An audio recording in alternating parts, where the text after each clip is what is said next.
So Elon Musk, the Tesla CEO, and his Doge hacker team are up to some very shady tactics, but this will ultimately destroy them. That's the subject of today's video, and check out this headlines of the day. Elon Musk's wealth has dropped nearly 54 billion this year, but yes, he's still very rich. However, this may run out soon as Elon Musk built his wealth from taxpayer-funded research. Now he's trying to destroy future science. So basically, he's making more and more enemies every day. On top of that, furious at Musk, don't buy a Tesla. And Elon Musk Doge is a force Americans can't afford to ignore. And you got people protesting him with signs, "I don't trust President Musk." Now, before we jump into the stuff that Musk is doing, I want you to understand he's got a lot of henchmen and henchwomen that are on his side. And one thing that's really quite interesting is they get angry over the stupidest things. This was actually, they're blocking Associated Press from reporting on them. This is over the naming of Gulf of Mexico, renaming it to Gulf of America. Have a listen to how angry she gets. You guys believe reporters should use, and how does that align with the First Amendment commitment that you were just talking about? I was very upfront in my briefing on day one that if we feel that there are lies being pushed by outlets in this room, we are going to hold those lies accountable. And it is a fact that the body of water off the coast of Louisiana is called the Gulf of America. And I'm not sure why news outlets don't want to call it that, but that is what it is. The Secretary of Interior has made that the official designation in the geographical identification name server. And Apple has recognized that, Google has recognized that, pretty much every other outlet in this room has recognized that body of water as the Gulf of America, and it's very important to this administration that we get that right, not just for people here at home, but also for the rest of the world. So as you saw, that was Karen Levitt. She was pretty upset by that, but honestly, I think it's all a smokescreen. They don't want you to think about things that are important. They want you to focus on this stuff, and they get really angry with the Gulf of America, Gulf of Mexico. And I want to show you guys this as well. This is the press room at the White House these days. It's actually quite crowded. This is a different angle. I've talked about this issue before. They're inviting a bunch of YouTuber, TikTok-y, blogging people, right-wing mostly, and essentially they're trying to overcrowd the room. And it's actually quite interesting when you see it from that angle, right? It's basically a fire hazard. I'm not even sure how that's legal, but I guess in this day and age, nothing is enforced these days. And even the stuff that Elon Musk was doing, as I was telling you guys about the shady tactics, when you hear about this, it's actually crazy. So him and his Doge hacker team have infiltrated the education department, right? And read the description. Listen to this. It says, staffers from Elon Musk's secretive government slashing effort. And this comes from CNBC, which is very pro-Musk, actually, if you ever watch CNBC. They're even reporting this, though. So the Department of Government Efficiency have pushed the highest officials of the Department of Education out of their offices, right? So they're just kicking out people of the offices in the education. Rearrange the furniture. So I think they're setting up barricades or something. That's what it sounds like. And set up white noise machines to muffle their voices. Do you guys hear that? So they're breaking into people's offices, right? They're pushing people out, rearranging the furniture. I don't know if they're it doesn't say if they're blocking the doors or not. Who knows where the furniture is going. But then this one just really caught my attention. They're using white noise machines to muffle their voices. I mean, you guys can see this, right? It's crazy. Instead of collaborating with Trump officials, the Doge employees, so again, that's the Musk people, appear to be competing with one another to make the biggest budget cuts. So if I had to bet, I think, Musk is like, having some sort of game show kind of thing, Hunger Games. Hey, who can cut education faster? You get a bonus. Woohoo, right there. like that kind of nonsense. It's just that kind of culture. You can see it. And it's just obvious the way that they behave. Remember, these are all kids. They don't, have any work experience. They're essentially their skills that, hey, we're a bunch of hackers. As the people keep saying, if you were serious about these budget things and doing it the right way, you would bring in accountants, right? These kind of things, but no, you're bringing in hackers. And not only that, I guess now you're, again, using white noise machines. That part really struck me. This is a quote from, I guess, an employee there. They took over the top real estate. They made themselves at home. It was that attitude, we can do whatever we want. So that's coming from the Department of Ed. They had their press conference the other day. I talked about this, and if you want to fact check every single thing that Musk says, you totally can. There's plenty of articles out there, but basically everything he says is misleading or just outright lies. That's the kind of stuff that they do, or they'll make claims without evidence. And this is, part of what Trump has been doing for years. Now Musk is right on top of the ball on that. And I just honestly think that's why I was saying that, well, these shady tactics will destroy them, because you're just making so many enemies. Like so many enemies. It's the list is getting longer and longer and longer.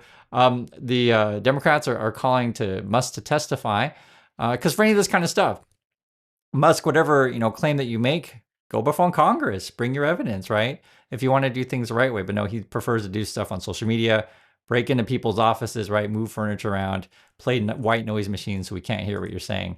That's their strategy. Now, there's a rumor going around, and this is only from one source, so I want to make that clear. So who knows what's really going on, but this was the headline here. It says Elon Musk has been sleeping on the floor of his office, government across the White House. So who knows? I'll just say this. I wouldn't be shocked if, like, sometimes he does whatever, powders he's doing or drops or whatever he's smoking over there, and just kind of passes out while playing with X, and maybe sometimes they find him in his office. Because I wouldn't be shocked, though, if he's doing whatever stuff and just passes out as he's tweeting all day. So this one, because I just try to tell you guys the truth. This is what the story says, but there's only one source, and who knows about this stuff. And they says, like, sometimes on the couch, sometimes on the floor. What I do know, though, is I guess he settled a lawsuit with Trump, paying Trump $10 million. Social media platforms are settling because basically Trump's like, oh, you deplatform me. Why can't I say lies all day, every day? Why can't I, sick my followers on whoever and reveal, dox people, that kind of stuff. But now I guess it's free reign for people like Trump, people like Musk. That's what's going on. Musk is tweeting out even too, he's losing friends, which is not surprising. Musk says, I tried talking to people at an LA party about Trump just before the election, and simply mentioning his name made them lose their minds and foam at the mouth. It was like they got shot with a dart containing meth and rabies. But, here's the thing, Musk, if you're partnering with people who are liars, who are hurting people all the time and doing all these underhanded tactics, yes, you're going to create a lot of enemies. That's why I said, ultimately, these shady tactics, they're going to get you in a lot of trouble. And not only that, like, you're going to be in a situation where you're going to need, right now, I think you have 20 bodyguards. You're going to need like 40 bodyguards, Secret Service, probably this kind of stuff for the rest of your life. That's no way to live, guys. And I just want to make this clear. I understand the people who love Musk, they say, oh, but he's got a lot of money. Well, that money is paper. It is not what you think it is. And if Tesla stock drops, everyone boycotts his products, I mean, it could get ugly in a real hurry. Plus, you have a ton of enemies. And just think about this, guys. Think about all the money it takes to maintain your bodyguard staff, right? And for the rest of your life, you'll have to do that. So that's sort of what he's facing. Yes, he's going to tweet out about, LGBT this, LGBT that. I just want to tell you, like these are the kind of issues that they want you to focus on, but there are larger things at stake, right? And I understand the Gulf of America, Gulf of Mexico thing is funny to talk about. It's frankly ridiculous, the whole thing. This is what I really want you guys to talk about all the time, and sort of why I bring it up. Is, remember, they want to do their external revenue service, right? Raise those tariffs, get that money, throw it into their sovereign wealth fund, and then use that money to divert it to Musk companies and the billionaire buddies to build whatever stupid technology that doesn't work. That's what this ends up being, right? Tax shelters for the rich, all this kind of stuff, right? That's why they're removing regulators, these things. And it was kind of interesting because I was thinking about this also, how, Trump and the Musks are trying to convince all these right-wing people to go along with them. And this is a funny headline. This is an opinion piece. Elon Musk plans for 10,000 years from now and where you fit in. And, they promise you the golden age, etc. However, not everyone necessarily sees that. And it's funny because for those of you who are, well, let's say this, biblically educated, you'll kind of know what the significance of the stuff when Musk is saying, hey, I'm going to put a chip in your brain, right? And should we be amazed or terrified? Like, what does that signify to you? I'll say this, and like I said, I'll let you guys make an opinion on that. Is that the when he brought his kid to that press conference thing, Grimes, who's the mom, was actually speaking out about it. This is what she said. It's kind of interesting. She tweeted out, Grimes, he should not be in public like this. I think that's referring to her kid, because remember, Musk is bringing the kid everywhere. I did not see this. Thank you for alerting me, but I'm glad he was polite. Sigh. The other thing that they're doing as well is they're firing people over at the the CFPB. It's the Consumer Financial Protection Bureau. And the way that they're doing it is a way that Musk has been doing this to a lot of people. Again, you're creating all these enemies. Just think about every single person that you fire, every single person that you rub the wrong way, you're creating enemy, and it's just going to keep expanding from there. It's like a hockey stick, of enemies, hockey stick in the sense of, the chart that only goes up in exponential ways. On top of that, they're sent out an email to people, and I want you to see like the way that they do things. So it says here, dozens of CFPB workers fired after hours.